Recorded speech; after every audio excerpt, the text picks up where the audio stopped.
नमस्कार दोस्तों। योग संदेश के सिलसिला में मैं आप लोगों के साथ हूँ। आप अभी तक यदि योग से नहीं जुड़े हैं तो निश्चित रूप से जुड़ें और बहुत छोटा-छोटा प्राणायाम करके, एक्सरसाइज करके आप स्वस्थ रह सकते हैं। बहुत आदमी आजकल मोटापा घटाने के लिए योग का एक्सरसाइज करते हैं। तो मैं उन सभी साथियों से ये संदेश देता हूँ कि आप योग से जुड़ें और योग पूरे सिस्टम को ठीक करता है।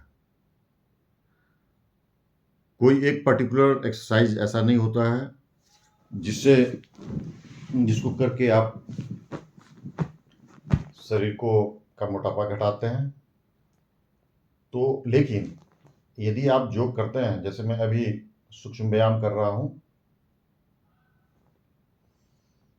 तो उंगली मोड़ है। तो जैसे आप योग से जुड़ते हैं और एक्सरसाइज करते हैं तो निश्चित रूप से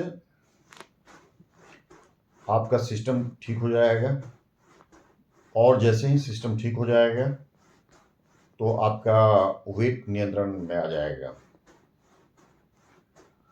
तो इसके लिए तो सबसे पहले ज़रूरी है कि आप रिफाइंड मैदा वगैरह इस सब तरह के जो चीज़ें हैं उसको आप घर से, चीनी, उसको आप घर से तुरंत बाहर निकालिए। पैकेट फूड का आपके आसपास प्रवेश भी वर्जित होना चाहिए, उसका आप ध्यान भी नहीं करें। हाँ, जितना भी फ्रूट है उसका आप सेवन कीजिए। उस फ्रूट का सेवन आप सुबह के समय करें और सलाद का सेवन ज़्यादा से ज़्यादा आप करें। दिन में आप प्रति घंटा प्रति गिलास पानी पिए ताकि बॉडी डिहाइड्रेट रहे। और अभी ये मैं एक्सरसाइज भी कर रहा हूँ, सूक्ष्म व्यायाम।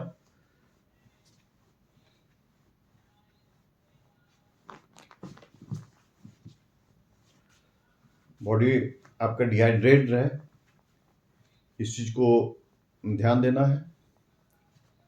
और आप दिन भर तो अब खा ही चुके हैं, तो रात्रि में आपका खाने की कोई आवश्यकता नहीं है।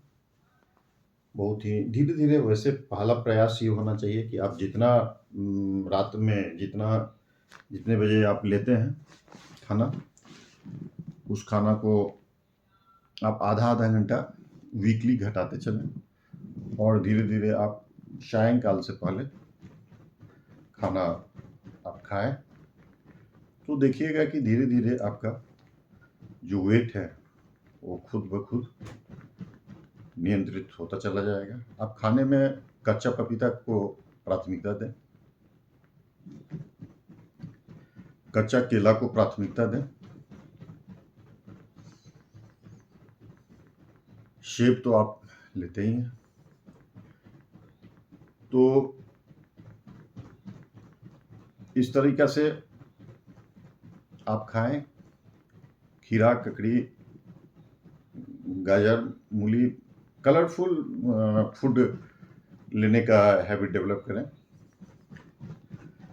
हाँ, कार्बोहाइड्रेट, आप जहाँ तक बात है तो कार्बोहाइड्रेट थोड़ा लिमिट में लें, धीरे धीरे उसका मात्रा को घटाएं। खास करके चावल और आलू के संदर्भ में। आलू का या किसी भी चीज़ का भुजिया जिसमें तेलीय पदार्थ ये सब का संभावना ज़्यादा हो जाता है, तो इस तरह की चीज़ों को आप वर्जित करें। आप देखेंगे कि धीरे धीरे आपका सिस्टम काम करने लगेगा और बॉडी यदि सही ढंग से खुद से काम करता है तो वेट खुद ब खुद नियंत्रित हो जाता है, उसको करने की कुछ आवश्यकता ही नहीं पड़ती है। चूंकि बॉडी को सही फूड नहीं दिया गया और सही समय पे नहीं दिया गया, इसके कारण बहुत सारी कठिनाई होती है। अब इसके रिसर्च में जितना भी आप आगे बढ़ेंगे तो बहुत तरह की आपको बात की जानकारी दी जाएगी, मिलेगी। तो आप से अनुरोध है कि आप यदि वेट लॉस करना चाहते हैं तो भी आप योग से जुड़े और आप उसमें सूर्य नमस्कार जो पूरे एक्सरसाइज का एक पैकेज बना हुआ है, उसको प्रथम चरण में आप पालन करें। ये तो जो मैं अभी सूक्ष्म व्यायाम कर रहा हूँ, ये तो शरीर को टोन अप करने के लिए है। जब आप शुरुआती दौर में इसे 5-5 बार करें और जब ज़्यादा समय आपका एक्सपर्ट आप हो जाते हैं तो फिर इसको 20-20 बार करें।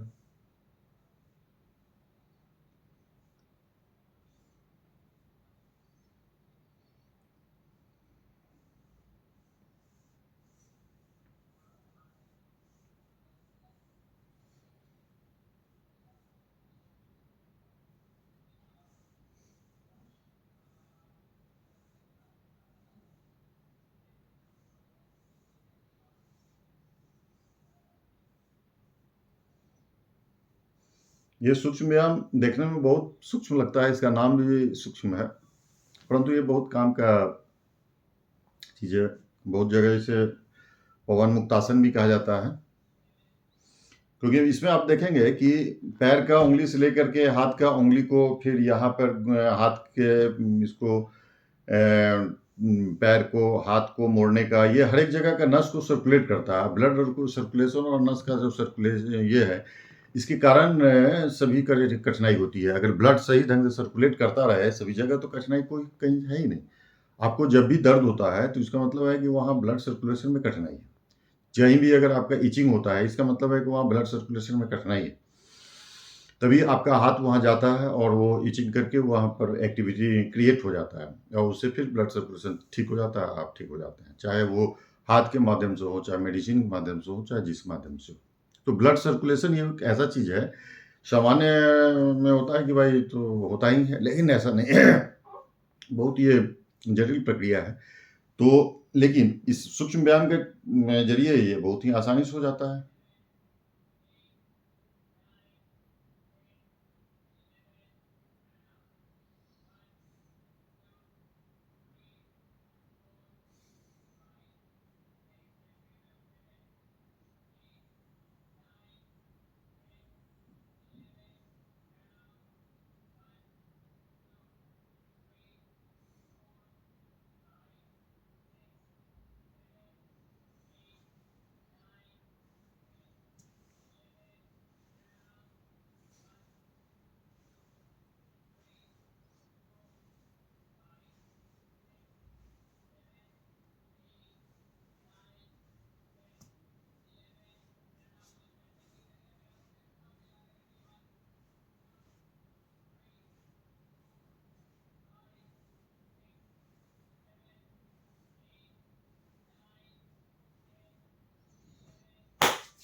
अभी जैसे आप इसमें देख पा रहे हैं कि अब आँख का भी एक्सरसाइज है। अब सामान्य में जब हम लोग बोलते हैं तो ये नहीं कहते हैं कि जो आँख का भी एक्सरसाइज है और ये गला का भी एक्सरसाइज है। अब ये गला का जो हमें भी घुमाने वाला ये एक बहुत भी इतना अच्छा एक्सरसाइज है कि इसमें आपको मस्तिष्क में जो लिक्विड पदार्थ होते हैं इसका भी एक बैलेंसिंग हो जाता है और इससे क्योंकि जिसका वो बैलेंस नहीं रहने से फिर कभी-कभी जो है सो चक्कर और इस तरह की संभावना भी आती है। तो ये सूक्ष्म व्यायाम में बहुत ही छोटा-छोटा चीज़ है जो आपको फ़ायदा करता है। और कभी भी आपको मैं ये सलाह दूँगा कि अगर आप वेट घटाने का अगर निर्णय आप लिए हैं और योग के माध्यम से निर्णय लिए हैं, तो कम से कम आप 1 साल का रणनीति बनाइए। आजकल क्या हो गया है, फ़ास्ट युग है। इस फ़ास्ट युग में लोग जल्दी-जल्दी में सब कुछ रिज़ल्ट देखना चाहते हैं। लेकिन आप एक ऐसा ये सोचिए कि जो जो प्रॉब्लम क्रिएट आपके द्वारा 10 साल, 20 साल में किया गया है, तो उस प्रॉब्लम क्रिएट को ठीक करने में भी कुछ टाइम लगेगा। आप जिस जिस गलत आदत के कारण आपका वेट बढ़ गया, उस गलत आदत को आप कर्टेल जैसे-जैसे करेंगे, तो धीरे-धीरे, धीरे-धीरे, धीरे-धीरे सिस्टम ठीक हो जाएगा। कई पदार्थों का हार्मोनल चेंज वाले सामग्री आजकल ये सब अवेलेबल है जिसमें लोग खाते हैं, तो उसके कारण भी बहुत सारा चीज़ इफ़ेक्टेड है। खान-पान जो हम लोगों का है आजकल इतना दूषित है। दूध में भी कई तरह की समस्या है, चिकन कई तरह की बातें हैं, फिश में भी कई तरह की बात है। तो उतना डिटेल में आप नहीं जाएँ, सब कुछ को लिमिट में लें, चूँकि तेल को आप लिमिट अगर करेंगे तो वो सारा आइटम आपका जो है सो लिमिट में ही चला जाएगा।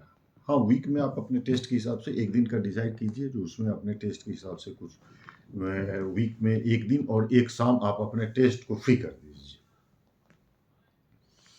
लेकिन इसके अलावा पूरा कर्टेल कीजिए। और मोटापा घटाने से पहले तो ये सबसे पहला चीज़ ये होना चाहिए कि हमको बीमार मुक्त जीवन जीना है। कोई भी आदमी बीमार क्यों होना चाहेगा? लेकिन बीमार हो जाता है। क्यों हो जाता है? लोग बीमार इसलिए हो जाते हैं क्योंकि सोचते हैं लेकिन करते नहीं हैं। यदि वो सोचने के साथ करेंगे भी, तो बीमार नहीं होंगे। तो ये सूक्ष्म व्यायाम था और इस सूक्ष्म व्यायाम के साथ मैं सीधे अनुलोम-विलोम आपको ले चलता हूँ। ये ऐसे लोगों के लिए हैं जो कुछ भी नहीं कर रहे हैं आज के डेट में। तो सूक्ष्म व्यायाम करें और अनुलोम-विलोम करें और एक मैं इसके बाद ब्राह्मणी प्राणायाम बताऊँगा, वो करें। अगर आप कुछ भी नहीं कर रहे हैं, आप कह रहे हैं कि भई मेरे पास टाइम ही नहीं है, मैं क्या करूँ? तो आप जब भी जगते हैं तभी करें। शाम को करें, रात को करें, आपको जैसा मर्ज़ी है वैसा ही करें आप। लेकिन आप करें, आप योग से जब जुड़ेंगे, योग खुद आपको धीरे-धीरे, धीरे-धीरे अपने सिस्टम में ले जाएगा। ये है अनुलोम-विलोम, जिसे नाड़ी शोधन प्राणायाम कहा जाता है। इसको हम उँगली से अभी मैं वज्रासन में ही कर रहा हूँ और ये उँगली बीच का ये आज्ञा चक्र में रखेंगे, जो दोनों भौं के जो बीच का पीरियड है और सबसे पहले हम बाएँ नाक से साँस लेंगे।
ये अनुलोम विलोम था, और अनुलोम विलोम के बाद एक जिस तरह आपको सूक्ष्म व्यायाम बहुत तरह का बहुआयामी फायदा करने का है, उसी तरह से अनुलोम विलोम भी आपको बहुत ही बहुआयामी फायदा है।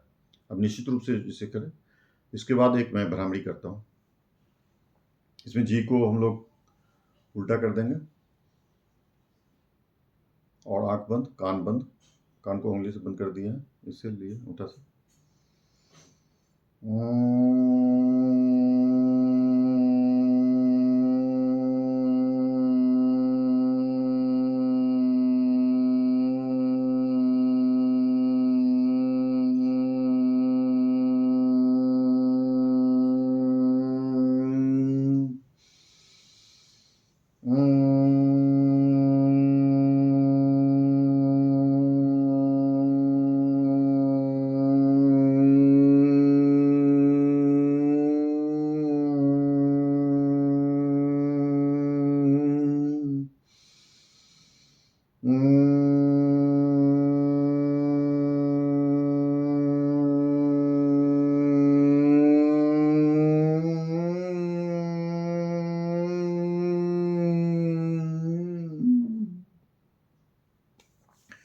ये भ्रामरी प्राणायाम बहुत फायदे का चीज़ है।